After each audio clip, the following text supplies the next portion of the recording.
Dari itu kita buka masalah ini, masalah pertama yaitu masalah rumah tangga, Ustaz. Karena sekarang ini kan rumah tangga ini kan juga penting, Ustaz. Karena membangun rumah tangga itu kan memang dianjurkan harus sesuai dengan tuntunan syar'i, tuntunan agama. Karena keluarga ini kan apalagi dia seorang suami harus membawa keluarganya itu ke membimbingnya di dunia, bahkan bertanggung jawab di akhirat nanti di hadapan Allah Subhanahu wa taala. Ini ada salah satu yang mau diangkat saat yang lagi hangat-hangatnya lah, yaitu masalah apakah benar saat ketika si istri itu sebelum dinikahi mempunyai harta, ya kan saat. Terus jika dia sudah dinikahi lalu si suami itu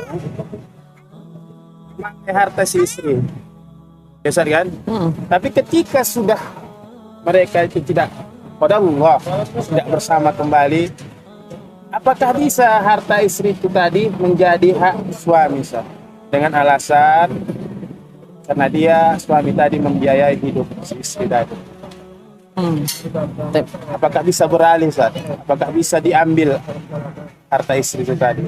Ya mungkin ini aja dulu, Ustaz, pertanyaannya. Bisa sedikit diberikan alasan-alasan syar'inya, Ustaz. Ustaz. Bismillah, alhamdulillah, wassalatu wassalamu ala rasulillahi amma ba'du.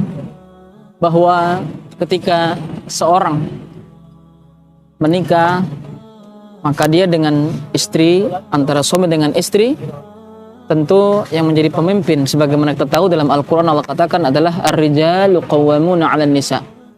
Para suamilah pemimpin di rumah tangganya, dia memimpin istri dan anak-anaknya.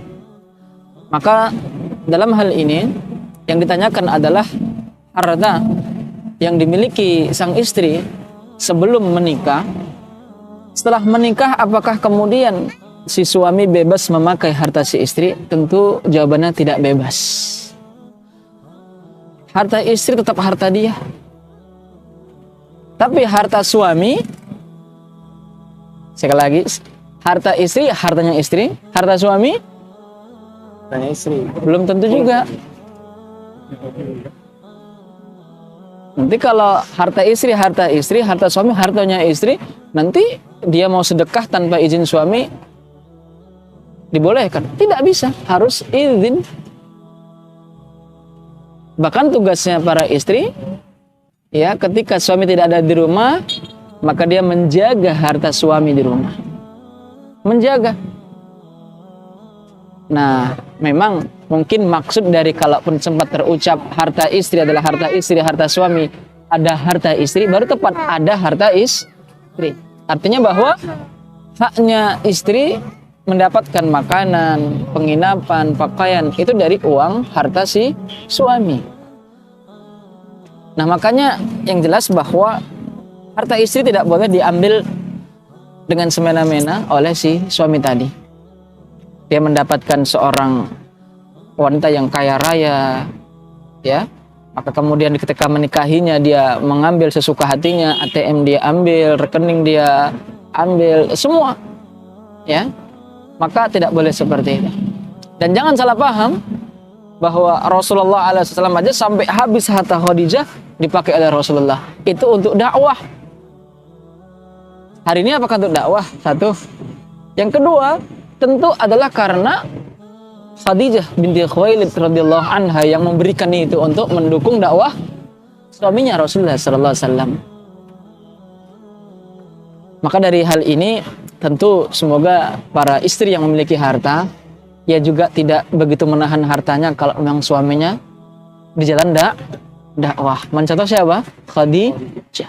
Dan para suami jangan salah ambil dalil dengan apa yang dilakukan Khadijah, dari kaya raya sampai tidak punya, ya. Dan sebenarnya bukan tidak punya, ya, di dunia tidak punya habis, tapi di akhirat di sana akan beliau petik, ya, tabungan akhiratnya, insya Allah Ta'ala.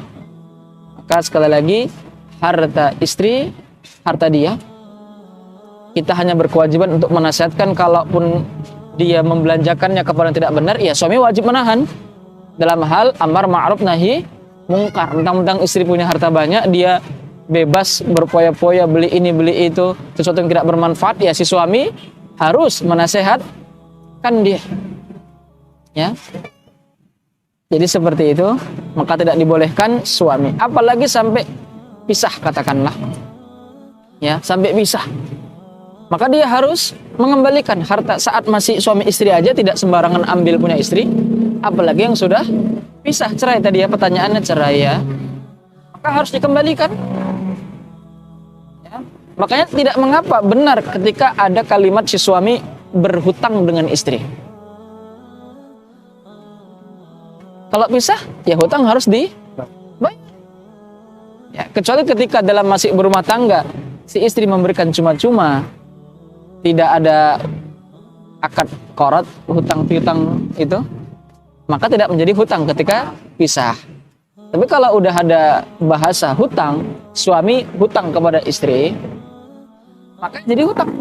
Dan ini juga membuktikan bahwa tidak boleh semena-mena si suami memakai harta istri. Maka kita nasihatkan kepada ikhwah semuanya ya, ketika menikah, bahwa dia punya harta, tergantung dia mau cuma-cuma memberikan kita. Biasanya ya ada banyak yang cuma-cuma seperti Khadijah dan juga wanita-wanita solehah lainnya, ya, dia dukung, saya ingin mulai dari nol dengan suami saya ini. Dia pun juga habis-habisan hartanya untuk mungkin bangun usaha, katakanlah bangkrut, ya na'udzubillah. Maka dengan kesolehahannya dia harus dia harusnya sabar dan tidak boleh menuntut sama suami, habis hartaku bang, karena usaha kita ini bangkrut, bayarlah itu juga tidak boleh, ya. Kenapa? Dia tidak ada akad di awal untuk meminjamkan suami. Maka kalau kemudian dia takut, khawatir atau apa, ya silakan aja. Dia punya harta, dia, bang pinjam ya, abang pinjam sama saya ya, misalnya. Akadnya ada ya silakan. Tapi kalau dia mengikhlaskan, tidak jadi hutang. Adapun si suami mengambil punya istri harus betul-betul izin. Ada satu waktu, ya, istri mengambil punya suami tanpa izin.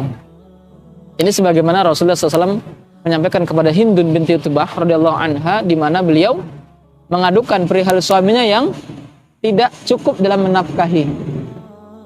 Maka Rasulullah pesankan, ya silakan ambil, tapi sebatasnya aja, secukupnya aja. Jangan ketika dengar dalil ini akhirnya bebas ternyata para istri ambil harta suami. Kenapa? Secukupnya. Tidak dibeli yang di luar kebutuhan, tapi hanya keinginan dan kemauan, ya ini tidak dibolehkan. Maka dari dalil ini jelas bahwa si istri tidak boleh mengambil harta suami tanpa izin. Ada kalanya boleh, kalau kasusnya seperti Hindun tadi, ya, tidak dinafkahi, tapi ada harta suami, duit misalnya nggak ada, ya misalnya kita jual misalnya, ya mudah-mudahan dibolehkan karena daruratnya, daruratnya. Maka benarlah kalimat kita tadi, harta istri punya istri, harta suami belum tentu punya istri, ya. Artinya kalau ngambil harus ada izin. Jadi kalau misalnya kalau meminjam, istri minjam punya suami, apakah meski harus wajib dibayar kalau misalnya? Ya, istri minjam hartanya suami. Ya, dalam hal apa tentunya? Misalnya ada adik kandung dia, berarti iparnya si laki-laki si suaminya ini butuh. Ya dia harus akad pinjam. Ya, karena digunakan oleh ponakannya, adiknya atau siapanya. Seperti itu. Namun ketika kita memahami hal ini untuk kemudian kita sampaikan, udah ambil aja. Ya, si suami mengatakan itu ya, jadinya apa? Cuma-cuma gratis, ya, tidak dijadikan akad hutang. Begitu. Mudah-mudahan bermanfaat ini ya, nasihat untuk kita semuanya, bahwa harta si istri jangan dizolimi, berikan itu. Ya, selesaikan urusan dunia ketika di dunia, jangan sampai nanti berlanjut sampai di akhiratnya. Na'udzubillah. Allahu a'lam bishawab.